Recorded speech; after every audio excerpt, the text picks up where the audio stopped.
Hello everybody, this is Simon Clark from Trade with Precision, discussing some of my key markets of interest this week.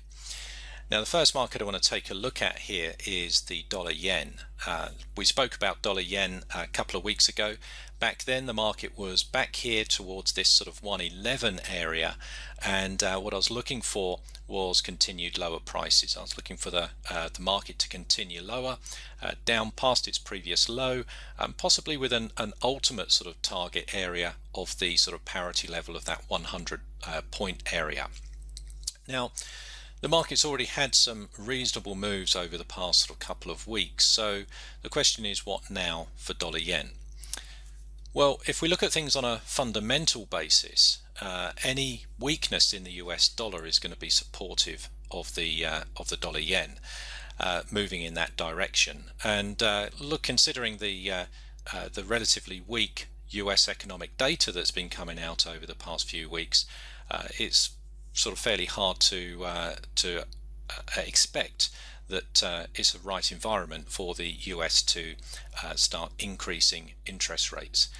Together with that, we've also got the support of the non-farm payroll that came out last week, where we had weaker than expected new jobs in that environment. In fact, we've actually had the fewest new jobs added since September 2010. So it's the outlook is looking fairly weak, certainly not an environment that you would expect higher interest rates to be introduced.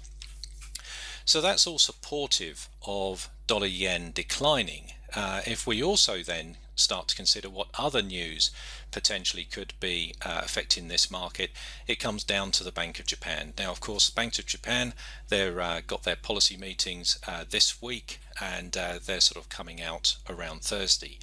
So the question is really, any sort of news from those policy meetings could have a big effect here on the market if it supports the trend here, and we get continuation of the strengthening of the yen, then we could start to see a move down here towards that sort of parity level quite reasonably. So we need to keep an eye on the fundamentals, but let's come and take a look at the technicals and have a look at how the market stacks up technically here. So taking a look at the monthly chart here, the market's still looking nice to the downside, still looking a nice downtrend. We can see that there's a bit of a level through here, which the market's tested a couple of times before, and this becomes a lot more apparent if we open this up on the weekly chart. So I'm just going to zoom out of this and get some perspective here, and you can see that roughly where price is at the moment, we've got previous resistance, previous support again. The market's just coming right back up to that level as well. So the market's got to get through all of this before we get down to the sort of parity area. So again, a bit of fundamental news supporting the direction of the market could be enough to help it on its way. What I also want to do is to compare the strength of the trend at the moment. So if we look at the strength of the trend thus far on the weekly, we've certainly got a very nice clear downtrend. It's a very good quality trend, and it's also got some nice agreement here with our indicators. We call this sort of convergence. So there's still strength to the short side until we get to the most recent low. The most recent low is now sort of demonstrating we've got a bit more strength, a bit of more strengthening momentum in the market, just a little bit here, not a great deal, but this becomes a lot more apparent when we start to come down to lower time frames.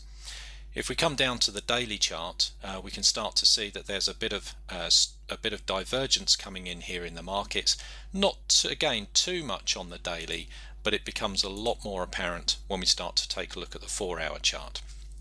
So looking at the 4-hour chart, we can see, compare this to the recent leg here where we've had a really nice downtrend. We've had declining momentum here on the indicators too, or supporting momentum.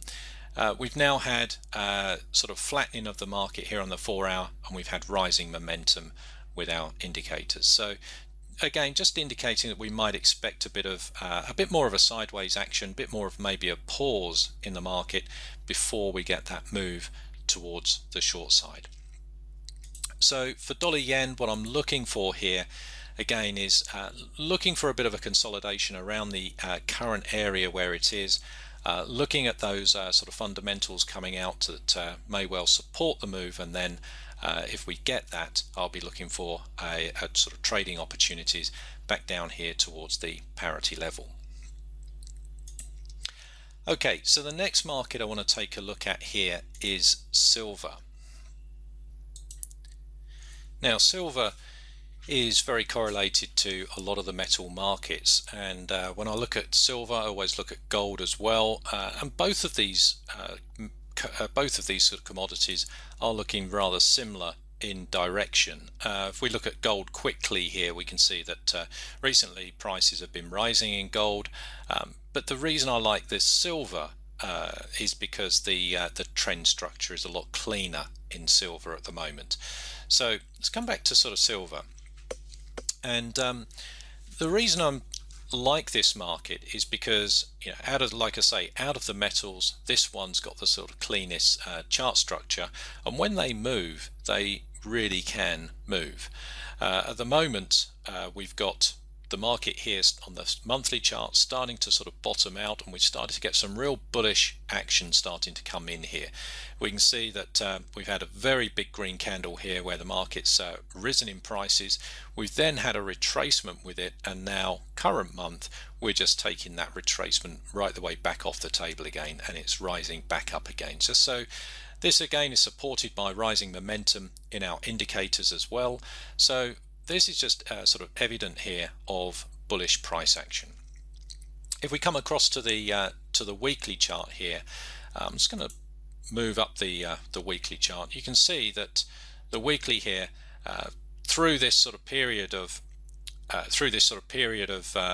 time where the market's been sort of bottoming out here, we've now started to form a nice clear trend. So the moving averages are in the right order.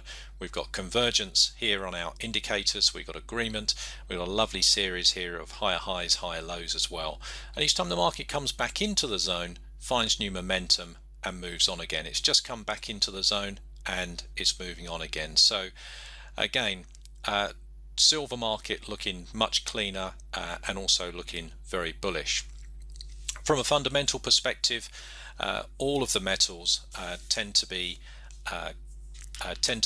commodities of sort of safe havens when there's sort of trouble around. Now there's certainly enough sort of trouble around out there in the markets, or enough things to worry investors.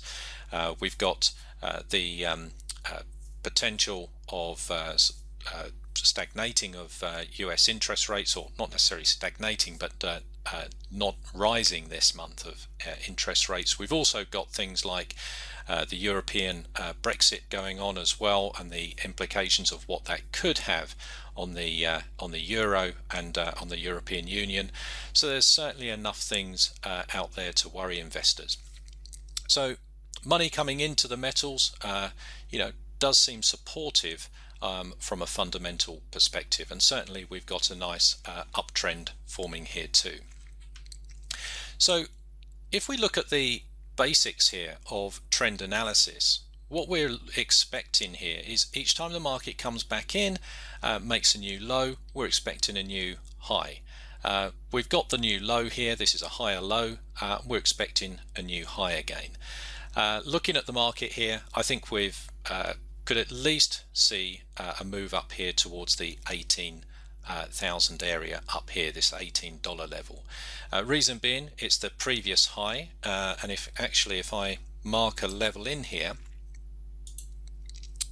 just want to mark a level in there at that sort of 18 point. In fact, I want to zoom out of this a little bit more, and let me just put that in up here. You can see that this 18 level is really significant. Previous support, previous resistance as well. We're in a strong uptrend, so it looks like first base at least, and certainly we don't see at this moment in time any sort of any reason why the market shouldn't move on to retest that level. Beyond that sort of 18 level, well, there's certainly higher opportunities up here. We certainly got levels up here around the sort of $20 level and beyond. So again, there's plenty of potential to the upside, but for me at the moment, what I'm first of all looking at here is for a retest and